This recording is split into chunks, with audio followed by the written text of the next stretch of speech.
welcome to the Allison Knows podcast. We're doing a deep dive today.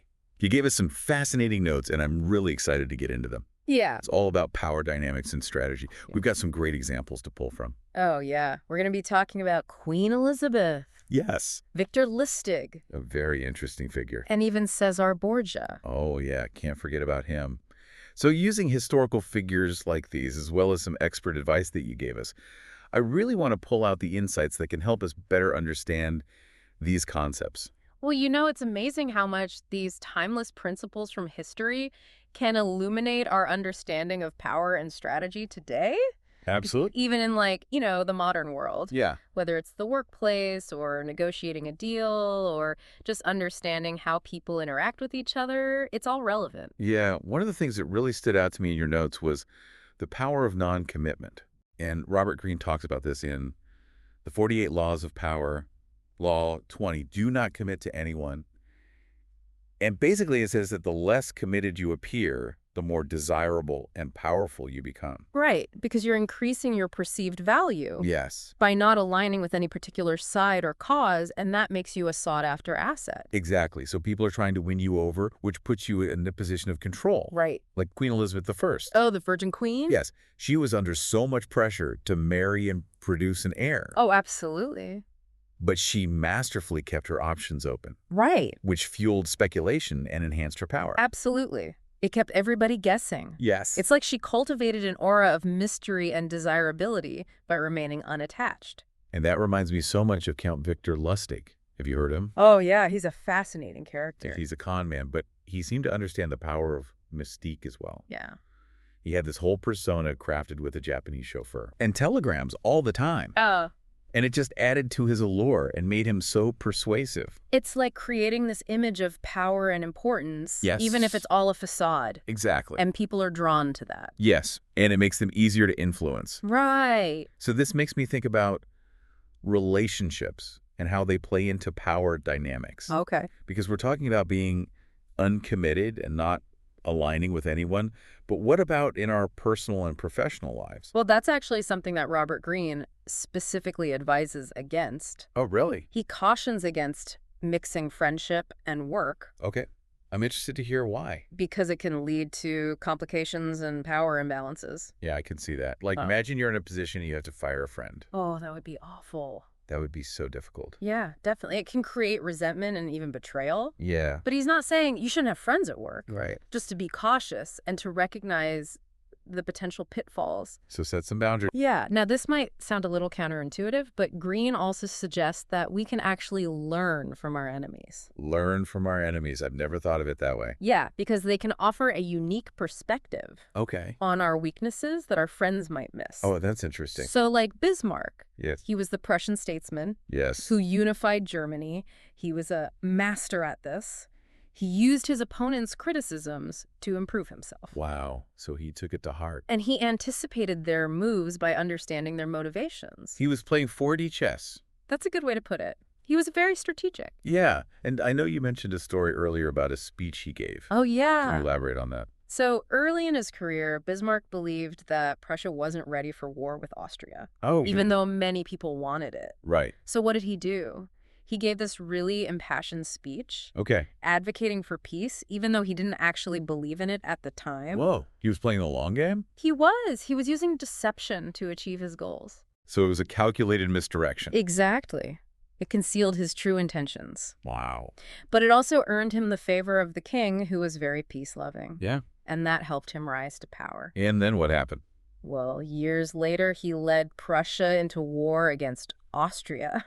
Oh, wow. And crushed them, establishing a powerful German state. So he got what he wanted eventually. He did. Through some very strategic thinking and manipulating perceptions. Exactly. So deception seems to be a recurring theme when it comes to power. It does. In the notes you gave me, you have things like smoke screens, red herrings, decoys. Yeah. It's like a whole arsenal. It is. To mislead and misdirect. And it's not just in history books. Oh, definitely not. We see these tactics used all the time in advertising and political campaigns. All the time? It's everywhere. Think about P.T. Barnum. Oh, the showman. Yeah, the master of humbuggery. Oh, yes. His staged events and exaggerated claims were designed to play with people's expectation and create a spectacle. That's so interesting. And wasn't there something about a mermaid? Oh, yeah, the Fiji mermaid, Eh. one of his most famous hoaxes. Oh, it's all coming back to me now. And then there's the Diamond Field swindle. Oh, yeah. Remind me about that one. It involved Philip Arnold John Slack and George Ralston. Okay. And they basically salted a fake diamond field. They did what? Yeah, they planted diamonds To trick people. to create this believable story. And it worked. It did. They preyed on people's greed Oh, wow. and pulled off a massive con. It's incredible how they were able to manipulate people. They understood human psychology Yeah. and how our desires can make us vulnerable. That's a good point. But it's not all about deception, is it? No, not at all. Managing perception is also really important. Okay. In your notes, you mentioned Julius Caesar, George Sand, and Louis XIV. Yes, And they all understood how to project an image of power and authority. absolutely. Caesar was so charismatic and theatrical. Right. And then George Sand adopted a male persona. And Louis XIV had his opulent court at Versailles. Oh yes, such grandeur. It was all very calculated to enhance their influence Right. and control how others perceive them. Absolutely. They understood that perception often shapes reality. That's so true. Yeah. If you project confidence and authority, People are more likely to treat you accordingly. yeah, like with Louis XIV in Versailles, Yeah.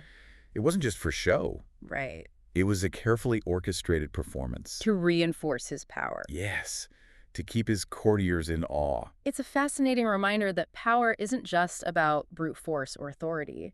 It's about mastering the subtle art of perception management. You have to control the narrative You do and the them. flow of information. Exactly. Well, this has been a really insightful conversation so far. It has We've covered non-commitment, strategic relationships, deception. perception management. And it's amazing how history provides such great examples. It really does. We see these principles playing out over and over again. And they're still so relevant today. Before we go any further, I want to remind you to like, subscribe, and share this podcast episode with your friends. You can also join Allison Knows on Spotify and YouTube for more deep dives into a variety of fascinating subjects. We're always exploring new ideas and bringing you the most thought-provoking insights from history and experts alike. We'll be back in a moment to continue our exploration of power and strategy, so stay tuned. Looking forward to it. Okay, so we've talked about the psychological aspects of power, Yeah. but let's talk about a more tangible element, money. Ooh, money. And your notes highlight the power of money. Okay. Not just how much you have, Right. but how you use it. It's about strategy. Exactly. So it's like having a powerful tool and knowing how to wield it Right. to achieve your goal. Exactly. When used strategically, money can be a lever for influence, persuasion, even distraction. Okay. I'm really interested to hear how this all works. What are the key principles? Well, one powerful approach is calculated generosity. Calculated generosity. Yeah, by giving strategic, you can create obligations, you can foster loyalty, and even shift perceptions. Interesting, like the Medici family. So yes, the Medici family in Renaissance Florence. They were incredibly influential Oh, absolutely. They understood this principle very well. with all their wealth and patronage of the arts. Exactly. They knew that strategic generosity Yeah. could build alliances, foster goodwill, and even deflect envy. And it helped them shape culture too, right? Oh, absolutely. Their patronage of artists like Michelangelo and Leonardo da Vinci enhanced their prestige, Oh, yeah. but it also led to a flourishing of creativity. That shaped the Renaissance. Exactly. What about the Rothschilds? Oh, yes. The Rothschild banking dynasty. They were known for their extravagant displays of generosity. They were, and with their vast wealth, they were acutely aware of potential envy and resentment. So they wanted to manage perceptions. Exactly. Their lavish parties, charitable donations, even funding public works projects. It was all very strategic. It was a way to cultivate a positive image and integrate themselves into society. Like saying, hey, we might be wealthy, but we're also invested in the well-being of the community. Exactly. So it's about using money not just to acquire power, Right. but to shape public opinion. And deflect criticism. So interesting. But money can also be a distraction, right? It can be a smokescreen Okay. to divert attention from true intentions. Like a magician using misdirection. Exactly. If everyone's focused on your wealth, they won't notice what you're really up to. So it can be both a tool for transparency and a mask for deception. It all depends on the intentions of the person wielding it.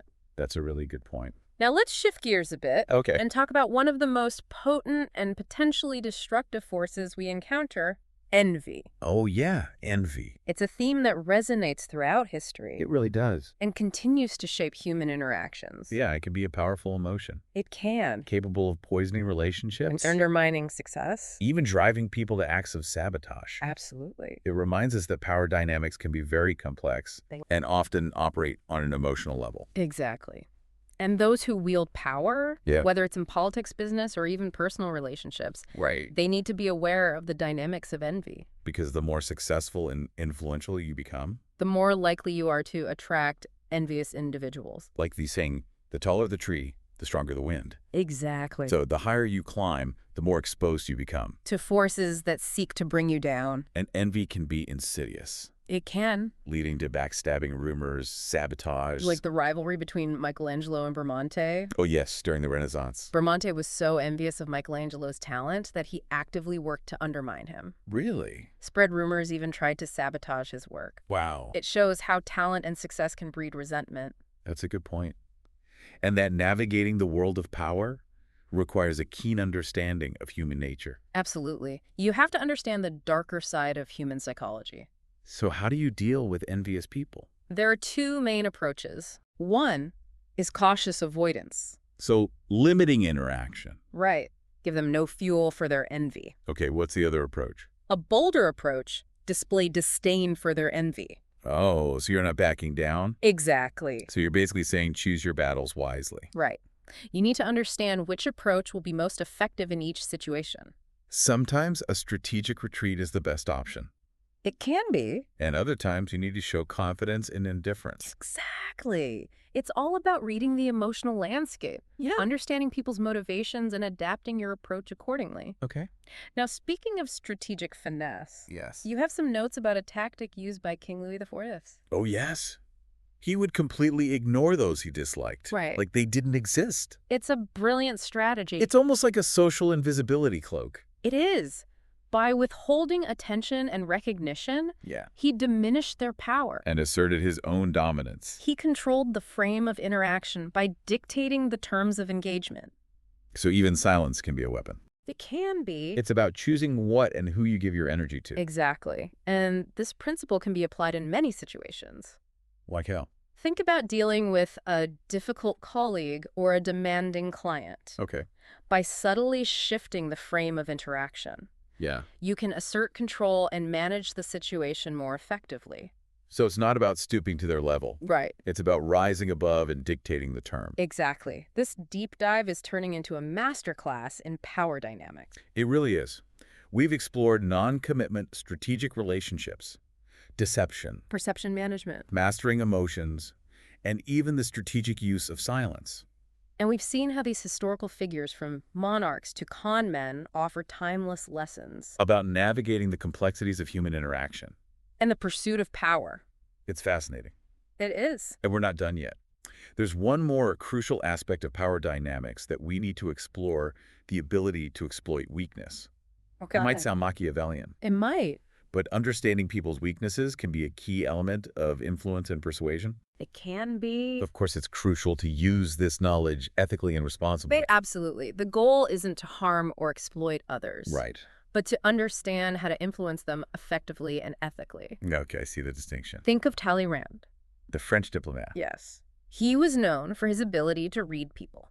Yeah. And understand their motivations. Okay. He paid attention to subtle gestures, passing words, even seemingly insignificant details. Like he was a human lie detector. He was a master of observation and deduction. Oh.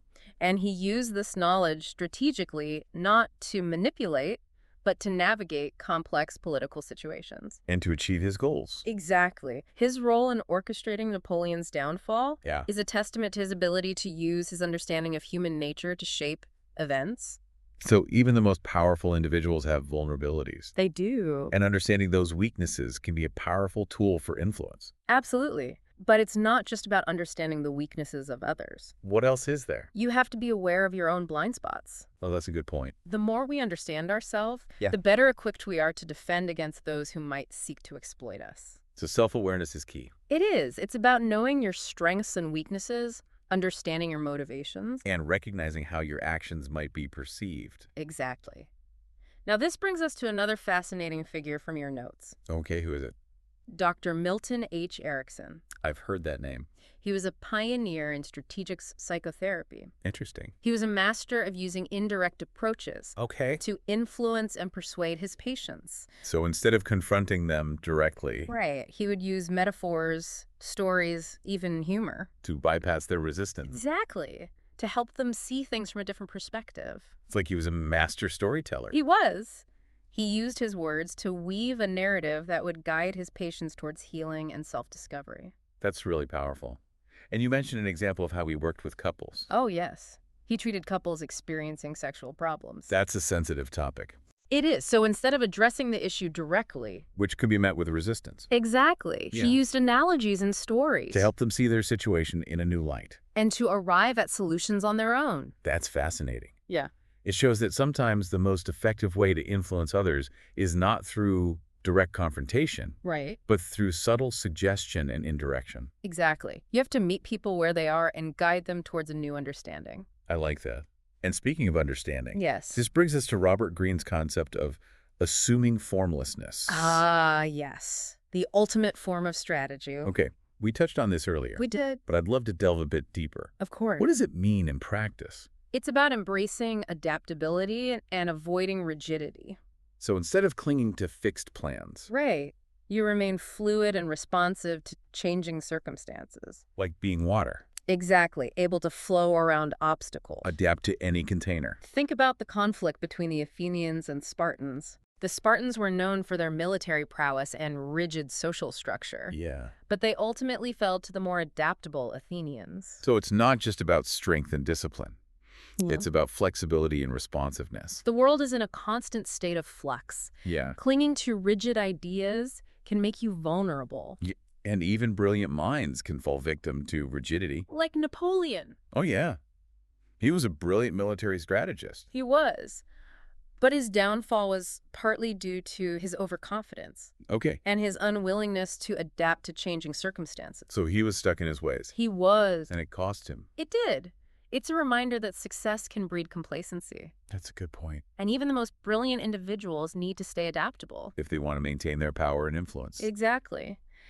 And this principle is just as relevant today. Absolutely. In a world that's constantly changing, Yeah. the ability to adapt and think outside the box is more valuable than ever, It's about embracing uncertainty. and turning it into an advantage. Okay, so to summarize, assuming formlessness is about staying agile, being open to new ideas, and avoiding complacency. It is. It's about recognizing that the only constant is change.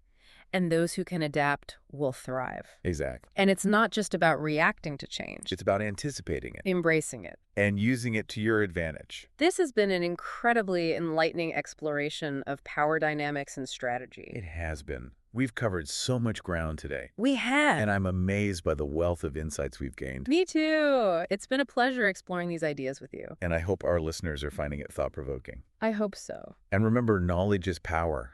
It is. The more we understand these dynamics The better equipped we are to navigate the complexities of human interaction. and achieve our goals. Absolutely. But before we wrap up this deep dive, I want to remind you to like, subscribe, and share this episode with your friends. You can also join Allison Knows on Spotify and YouTube for more fascinating explorations of history, psychology, and the human condition. We'll be back in a moment to continue our exploration of power and strategy, so stay tuned. Can't wait. Welcome back to the Allison Knows podcast. We've been on quite a journey exploring these power dynamics and strategy. We have. It's been fascinating. Yeah, from Queen Elizabeth to Bismarck. Even to those con men like Victor Lustig. It's amazing how those principles can still be applied to our lives today. You know, it really speaks to the enduring nature of human behavior. Yeah. And these timeless principles that govern how we pursue and exercise power. It's so true. And whether we're navigating our careers, negotiating deals, or even just understanding relationships, Right? these insights are so valuable. Absolutely. One thing that's become clear to me Yeah. is that power is multifaceted. Yeah, it's not just about brute force or authority. It's not. It's about understanding the subtleties of how we interact with each other. Yeah. It's about perception. And knowing how to leverage your strengths while recognizing your weaknesses. Exactly. You have to play the long game, think several steps ahead, Yeah. and constantly adapt your strategy as the situation changes. It's like a chess game. It is. You need to anticipate your opponent's moves, protect your king. And seize opportunities. Exactly. And just like in chess, there are different styles of play. Some people are more aggressive. Right, while others are more subtle and strategic. The key is to find what works for you. Absolutely. Develop your own style of wielding power. And it's important to remember that power itself isn't inherently good or bad. It's a tool.